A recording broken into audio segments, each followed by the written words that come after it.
Bismillahirrahmanirrahim. Hər bir fərdin, yəni hər bir bəndənin özünün Allah dərgahında nə qədər dəyərli və qiymətli olmalığı barəsində bilmək hüququ vardır. Bəs görəsən, bizim Allah dərgahında nə qədər dəyər və qiymətimiz mövcuddur? Bunu hardan bilə bilərik?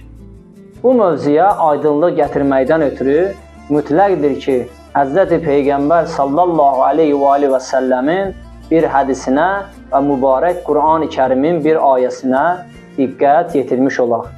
Həzrəti Peyğəmbər salavatullaha bir nəfər belə sual etdi. Ya Rasulallah, mən hardan bilim Allah dərgahında dəyərliyəm, yoxsa dəyərsizəm? Peyğəmbər salavatullah həmən sualın cavabında o şəxsə cavab verdi. Sənin Allaha olan imanın, əgər səni Allahın qadağalarından, yəni günah işlərdən çəkindirirsə, bil ki, sənin Allah dərgahında dəyər və qiymətin mövcuddur. Əks halda özün özlüyündə bu sualıva cavab tapmış olacaqsan.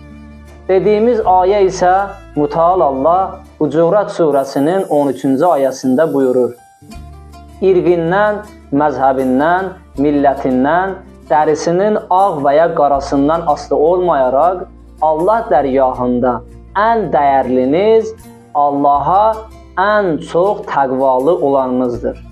Allah bizləri öz dərgahında təqvalı və imanlı bəndələrindən qərar versin.